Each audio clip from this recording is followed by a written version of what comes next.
Today for our daily cancellation, we are canceling the dreaded, the stupid, the pointless, pay-it-forward drive-through chains. Now, if you aren't familiar with this thoroughly first-world phenomenon, here's a story about the latest one to pop up from CNN.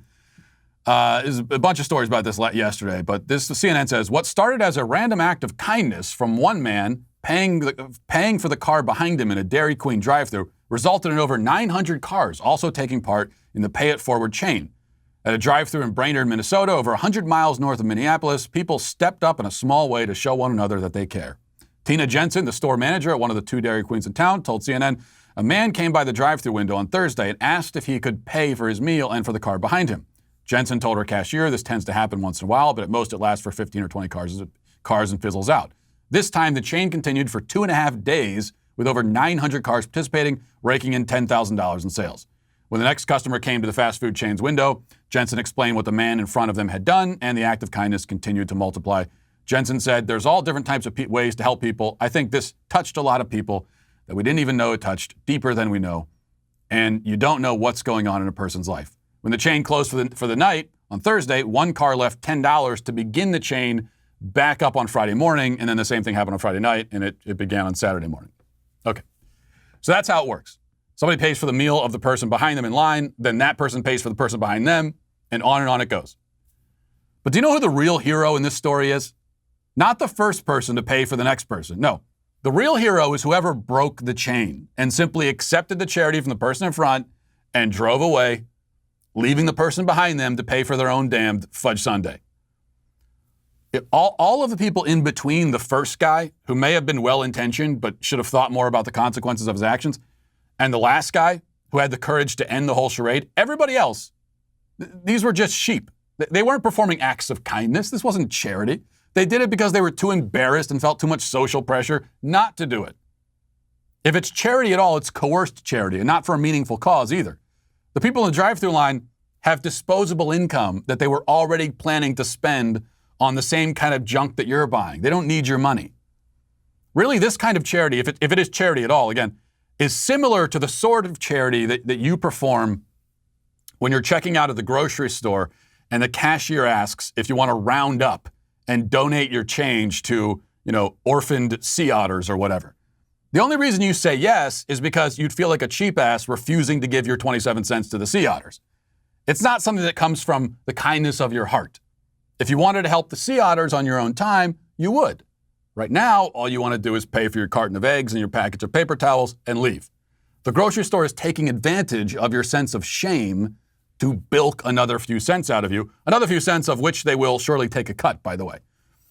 But while the grocery store charity gambit is a calculated ploy to take advantage of people who don't have the spine to say no, the pay-it-forward chain is more of a case of collective insanity.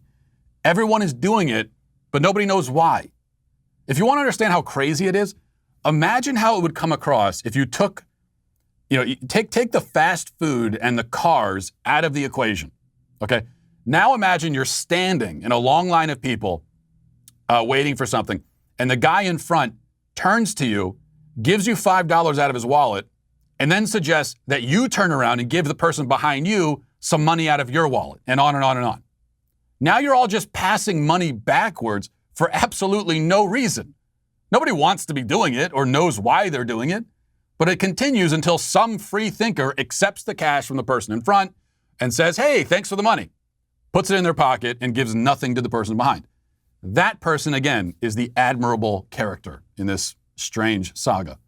Now, if I sound like I'm speaking from a place of personal trauma when I talk about this, that's because I am. I used to live near a Starbucks where this would happen frequently. I was duped by it, I'm ashamed to admit, one time, and one time only. I pulled up to the window to pay for my one single coffee for $2.65, and the girl at the window told me that the bill had been paid by the guy in front. Then she informed me that they were doing this pay-it-forward thing where each person pays for the one behind. And she asked me if I wanted to participate and told me that, they'd kept the chain going for 50 cars so far, or however many it was. So I said, yeah, okay, sure. And then she said, okay, that'll be $43.50. I had just traded in my $2 coffee for a whole SUV load of lattes and frappuccinos and God only knows what else. It was the worst deal in history, as Trump might have said if he had saw it. So I drove away, broken, confused, my coffee now tinged with a taste of betrayal. And I resolved then to never allow myself to be shamed into empty gestures of pointless charity. And from then on, whenever someone in front paid for my drink, I said, "Oh, great." I accepted the free coffee, drove away with no remorse. In fact, proud that I had saved others from this farce. And when the cashier asks me now about the sea otters, I say, "No, thank you. I don't want to help them. In fact, the sea otters can go to hell." And I walk away feeling fine, though wondering if I was a little harsher towards the sea otters than necessary. Anyway, this is why the pay it forward drive-through lines are canceled. Forever and always. By the way, I must also acknowledge my own debt for the cancellation today. This was inspired by Amanda Prestigiacomo, a writer for the Daily Wire, who spoke out against this yesterday. The pay it forward lines on Twitter got me thinking about this. So she is the opposite of canceled, but everybody else in that 900-person chain in Minnesota is, unfortunately, canceled.